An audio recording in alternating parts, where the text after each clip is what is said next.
Hello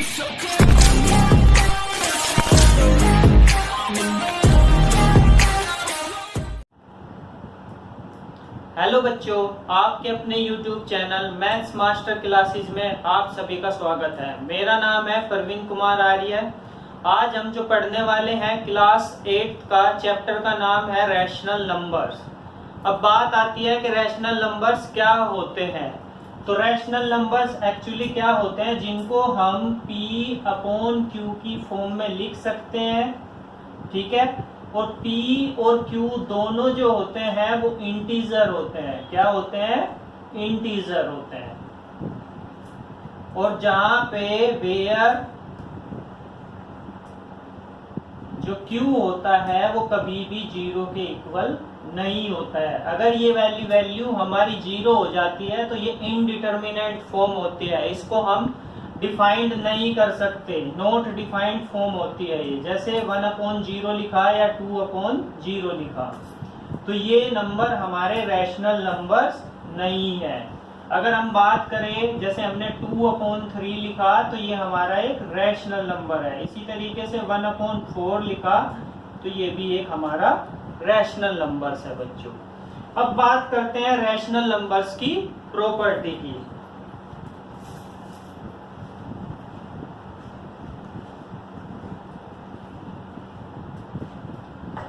rational number की जो first property है वो क्लोजर प्रॉपर्टी है।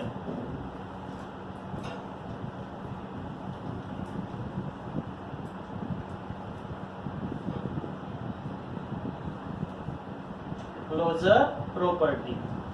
अब क्लोजर प्रॉपर्टी में क्या होता है, हमारा क्लोजर प्रॉपर्टी में हमारे चारों के चारों ऑपरेशंस परफॉर्म करते हैं और फिर उसके बाद हम बताते हैं क्लोजर प्रॉपर्टी में क्या क्या चीजें होती है। जैसे मान लिया जाए कि दो रैशनल नंबर्स गिवन है 1/2 और इसको दोनों नंबर्स 2/3। अगर इन दोनों को हम ऐड करें तो क्या एक रैशनल नंबर्स आएगा? अगर वो एक रैशनल नंबर्स होगा तो that property is closure property under addition. अब यहाँ पे दोनों का एलसीएम हमने 6 ले लिया, 2 का एलसीएम 2 और 3 का, तो ये वाला नंबर आपका 2 3 जा 6, तो ये 3 बन गया, और ये 3 2 जा 6, 2 2 जा 4, तो ये वाली वैल्यू बन गई आपकी 7/6। ठीक है बच्चों, ये वाली वैल्यू हो गई आपकी 7/6। तो यानी कि 7/6 भी एक रैशनल नंबर है, क्योंकि हम इसको P/Q की फॉर्म में लिख पा रहे हैं। अब दूसरा देखते हैं, क्या हम जैसे नंबर गिवन है आपको रैशनल नंबर 1/2 और इसमें से हमें 2/3 ही सब्सट्रैक्ट करना है। तो जब हम 2/3 को सब्सट्रैक्ट करेंगे तो यहाँ पे हम देखेंगे जो एलसीएम आ गया वो आ गया 6, तो ये बन गया आपका 3, ये बन गया आपका 4, तो ये वाली वैल्यू आ गई -1/6 बच्चों। तो ये 1/6 जो आया है ये भी एक रैशनल नंबर की फॉर्म है। तो हम कह सकते हैं दो रैशनल नंबर्स का अगर सब्सट्रैक्शन किया जाए तो वो हमें एक रैशनल नंबर देते हैं। ठीक है, तो ये क्लोजर प्रॉपर्टी के अकॉर्डिंग ये प्लस में भी एप्लीकेबल है और माइनस में भी एप्लीकेबल है। अब नेक्स्ट ऑपरेशन देखते हैं मल्टीप्लाई का।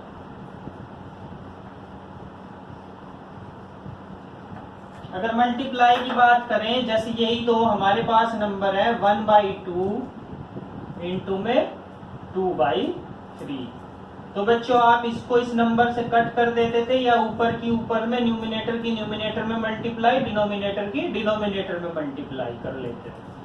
तो ये वाली वैल्यू बन गई 1/3। तो 1/3 भी हमारा एक रैशनल नंबर है। तो ये रैशनल नंबर है तो ये भी क्लोजर प्रॉपर्टी हमारी एप्लीकेबल होती है। ठीक है बच्चों, अब नेक्स्ट देखते हैं डिवीजन वाला मेथड। डिवीजन की बात करें, मान लो 1/2 को हमें डिवाइड करना है 2/3 से, तो इसको क्या करते थे बच्चों, हम डिवाइड का साइन किस में कन्वर्ट कर देते थे? मल्टीप्लाई में। और जो न्यूमिनेटर था उसको डिनोमिनेटर बना देते थे, और जो डिनोमिनेटर है उसको न्यूमिनेटर बना देते थे। तो इसको रिवर्स करके लिख देंगे 3/2। तो अब आप क्या करोगे, न्यूमिनेटर की न्यूमिनेटर में मल्टीप्लाई, डिनोमिनेटर की डिनोमिनेटर में, तो ये वाली वैल्यू बन गई 3/4। तो यानी कि मल्टीप्लिकेशन के केस में भी ये प्रॉपर्टी क्या है, हमारी क्लोजर प्रॉपर्टी है। ठीक है, तो यानी कि क्लोजर प्रॉपर्टी के अकॉर्डिंग हम बोल सकते हैं जो रैशनल नंबर्स हैं वो, अब यहाँ पे एक केस अराइज होता है डिवीजन में, ये तो दोनों के दोनों नंबर्स जो थे, क्योंकि हमारा 0 जो है वो भी एक रैशनल नंबर है।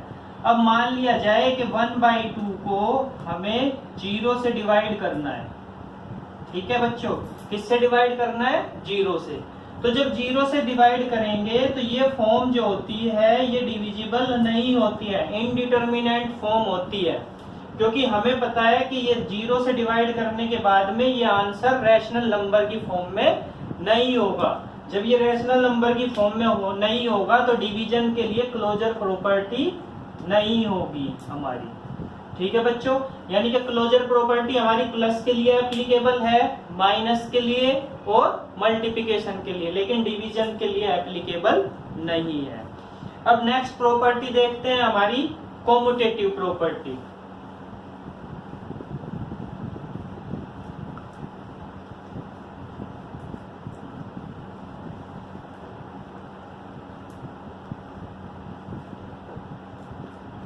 अब बच्चों कॉम्यूटेटिव प्रॉपर्टी की बात करें,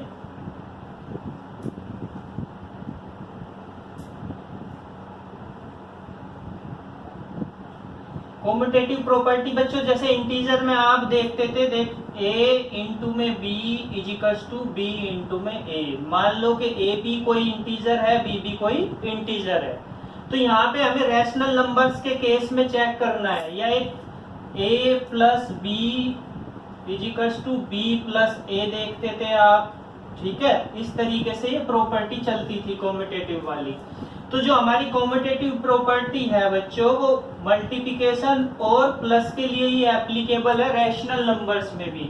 जैसे हम देख सकते हैं 1/2 और 2/3 है, तो इन दोनों नंबर का एलसीएम हमारा 6 आया, 2 3 जा 6, 3 2 जा 6।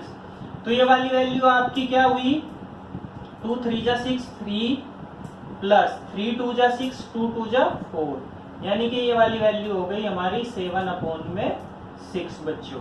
अब वापस 2 और 3 को ऐड करें तो ये भी सेम केस होगा, 2/3 प्लस में 1/2, तो दोनों का एलसीएम कितना आया बच्चों, 6। 6 में फिर से ये बन जाएगा आपका 2 प्लस 2 3 जा 6, तो ये वाली वैल्यू आपकी 3 2 जा 6, तो 2 2 जा 4 होगा बच्चों, और ये 2 3 जा 6, तो 1 3 आ जाएगा। तो आप देखोगे ये प्रॉपर्टी हमारी एप्लीकेबल, ये प्लस वाली प्रॉपर्टी हमारी एप्लीकेबल हो रही है कि a प्लस b दो रैशनल नंबर्स का सम कॉम्यूटेटिव होता है। अगर a को b में ऐड करें या b को a में ऐड करें तो हमारा आंसर सेम आता है। अब मल्टीप्लिकेशन के लिए देखते हैं बच्चों, इसी तरीके से मल्टीप्लिकेशन में भी एप्लीकेबल होगी। अगर मल्टीप्लिकेशन की बात करें तो मल्टीप्लिकेशन में 1/2 को अगर हम 2/3 से मल्टीप्लाई करें तो ये मल्टीप्लाई आएगी न्यूमिनेटर की न्यूमिनेटर में, डिनोमिनेटर की डिनोमिनेटर में, तो 2/6। और 2/3 को 1/2 से मल्टीप्लाई करें तो ये आंसर भी हमारा 2 2 जा 2 और 2 3 जा 6। तो आप देख पा रहे हो कि ये दोनों केसेस के लिए हमारी जो कॉम्यूटेटिव प्रॉपर्टी है वो एप्लीकेबल है रैशनल नंबर्स में। ठीक है बच्चों, अब माइनस और डिवीजन के लिए चेक करते हैं। माइनस और डिवीजन के लिए ये एप्लीकेबल नहीं होती है, तो वो कैसे देखोगे आप, माइनस के लिए और डिवीजन के लिए एप्लीकेबल नहीं होती है, कॉम्यूटेटिव प्रॉपर्टी एप्लीकेबल नहीं होती है। जैसे 1/2 है, इसमें से मैंने 3/2 को सब्सट्रैक्ट किया, इसको सब्सट्रैक्ट किया 3/2 को, तो जब 3/2 को सब्सट्रैक्ट करेंगे तो एलसीएम 2 आ गया, तो 1 माइनस 3, तो यानी कि बच्चों ये क्या बन गया हमारा -2/2 यानी कि -1 वैल्यू आ गई। अब जब हम -3 में से 1/2 को माइनस करेंगे तो ये वाली वैल्यू क्या होगी -3/2 -1/2। ठीक है बच्चों, जब इसको सब्सट्रैक्ट करोगे तो ये वाली वैल्यू क्या बन जाएगी, एलसीएम 2 आ गया, -3 -1 यानी कि -4/2। तो ये वाली वैल्यू बन गई -2। तो ये चीज हमारी एप्लीकेबल नहीं है क्योंकि दोनों की वैल्यू सेम नहीं आई है, यानी कि a minus B equals to B minus A नहीं है हमारा, a माइनस बी की वैल्यू b माइनस ए के इक्वल नहीं है। तो ये जो सब्सट्रैक्शन होता है दो रैशनल नंबर्स का बच्चों, वो कभी भी कम्यूटेटिव नहीं होता है। अब थर्ड वाले डिवीजन पे चेक करते हैं बच्चों हम।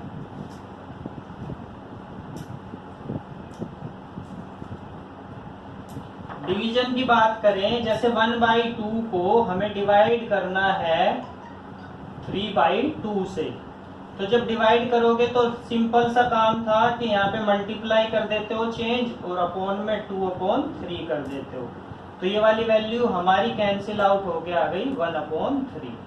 बट अब हमें क्या करना है, 3/2 को 1/2 से डिवाइड करना है, 3/2 डिवाइडेड बाई 1/2।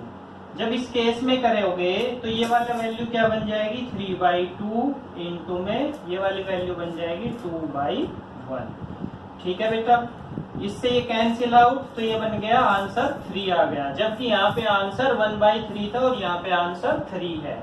तो ये कॉम्यूटेटिव के लिए एप्लीकेबल नहीं होगा। नेक्स्ट प्रॉपर्टी आती है एसोसिएटिविटी।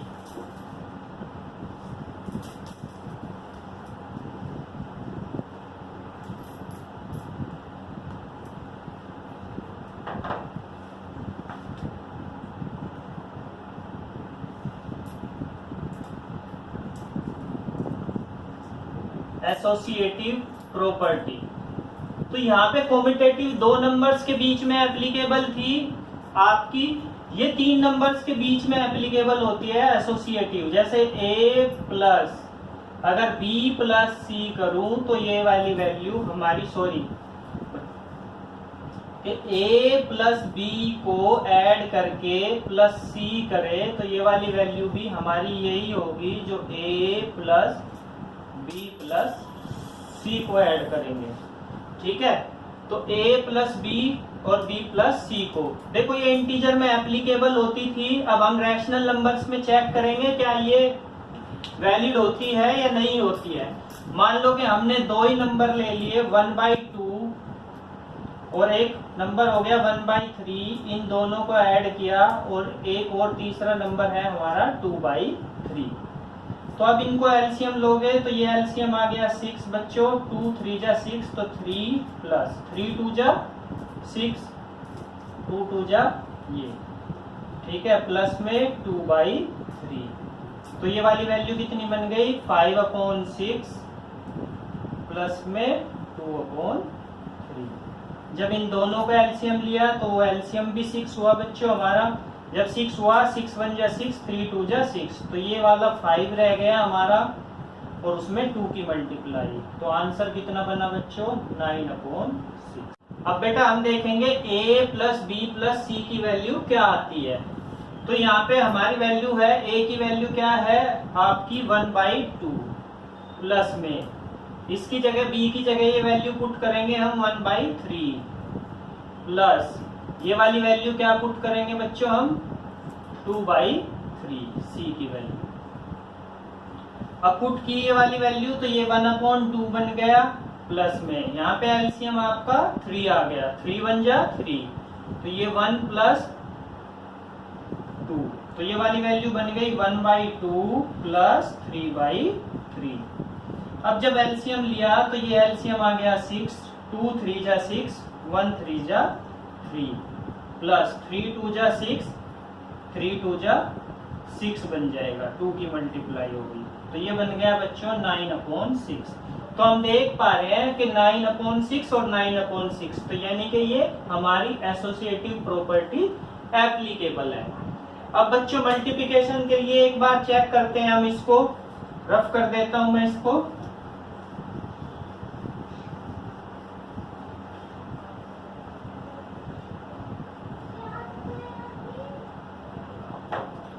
अब मल्टीप्लिकेशन का मतलब क्या कि a इंटू में b इंटू में c is equals to a into में b इंटू में c। अब चेक करके देखते हैं नंबर पुट करके। मान लो कि एक नंबर 1/2 है इंटू में 2/3 है इंटू में 3/4 है। अब इनकी मल्टीप्लाई करेंगे तो ये आएगा 1/2 इंटू में 3 से 3 कैंसिल आउट हो गया, यहाँ पे 2 1 जा 2 2 2 जा 4, तो ये वाली वैल्यू आ गई 1/2। तो यहाँ पे आंसर बना हमारा 1/4।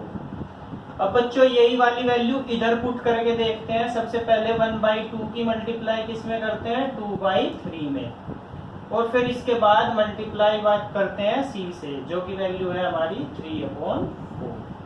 अब यहाँ पे 2 से 2 कैंसिल आउट हो गया, तो ये वाली वैल्यू बनी हमारी 1/3 इंटू में 3/4। तो 3 से ये 3 कैंसिल आउट, तो इसी तरीके से ये वाली वैल्यू हो गई 1/4। तो यानी कि ये प्रॉपर्टी मल्टीप्लिकेशन के लिए भी एप्लीकेबल है, एसोसिएटिविटी वाली। बट अब ये प्रॉपर्टी हमारी माइनस और डिवीजन के लिए एप्लीकेबल नहीं होती है, क्योंकि जब ये कॉम्यूटेटिव पे दो नंबर्स के बीच में इनका रिजल्ट सेम नहीं आया है, तो 3 नंबर्स के बीच में भी इनका रिजल्ट सेम नहीं आएगा। ठीक है बच्चों, अब थर्ड प्रॉपर्टी पढ़ते हैं हम, डिस्ट्रीब्यूटिव प्रॉपर्टी।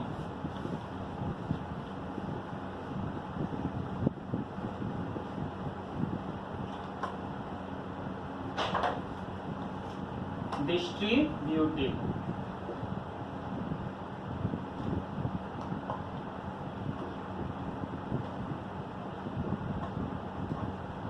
अब डिस्ट्रीब्यूटिव प्रॉपर्टी की बात करें तो डिस्ट्रीब्यूटिव प्रॉपर्टी अंडर एडिशन किस तरीके से होती है। मान लो कि एक नंबर a गिवन है और उसके ब्रैकेट में हमें 2 नंबर गिवन है b और c, तो इसका आंसर जो आएगा वो आएगा a इंटू में b प्लस में a इंटू में c। यही हमारी डिस्ट्रीब्यूटिव प्रॉपर्टी होती है। इसे एक्सरसाइज में क्वेश्चन समझेंगे हम कि किस तरीके से इस डिस्ट्रीब्यूटिव प्रॉपर्टी पे हम क्वेश्चन करते हैं। अब बात आती है role of zero. Role of zero,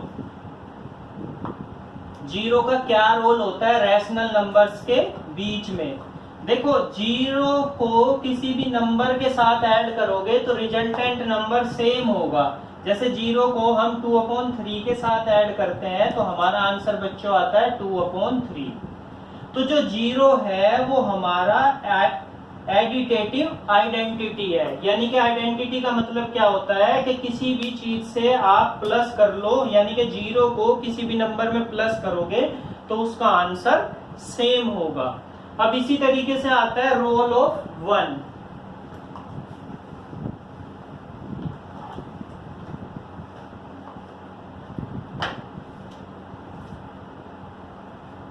role of 1 का क्या रोल है रैशनल नंबर्स में। देखो, 1 जो है वो हमारा मल्टीप्लिकेटिव आइडेंटिटी है। मल्टीप्लिकेटिव आइडेंटिटी का मतलब यहाँ पे क्या है, मान लो कोई रैशनल नंबर 2/3 गिवन है। अब इसमें किस नंबर से मल्टीप्लाई करे कि ये सेम ही नंबर आए, तो वो नंबर क्या होता है हमारा बच्चों 1 होता है। तो इसका आंसर भी कितना बना आपका 2/3। तो ये 1 जो है वो हमारा मल्टीप्लिकेटिव आइडेंटिटी होता है बच्चों। अब बात करते हैं reciprocal of a rational number. किसी रैशनल नंबर का रेसिप्रोकल क्या होता है। मान लो कि एक नंबर गिवन है हमें 2/7, इसका हमें रेसिप्रोकल करना है। तो रेसिप्रोकल क्या होगा इस नंबर का बच्चों, जो न्यूमिनेटर है उसको आप डिनोमिनेटर कर दोगे, जो डिनोमिनेटर है उसको न्यूमिनेटर कर दोगे। जैसे न्यूमिनेटर 2 था तो इसका डिनोमिनेटर बना दिया हमने, जो डिनोमिनेटर है उसका हमने न्यूमिनेटर बना दिया बच्चों। ठीक है बच्चों, आज की क्लास में इतना ही। नेक्स्ट क्लास में हम एक्सरसाइज के क्वेश्चंस देखेंगे। अगर आपको ये वीडियो पसंद आई हो तो वीडियो को लाइक करना, शेयर करना और हमारे चैनल को सब्सक्राइब करना बिल्कुल मत भूलना। थैंक यू बच्चों।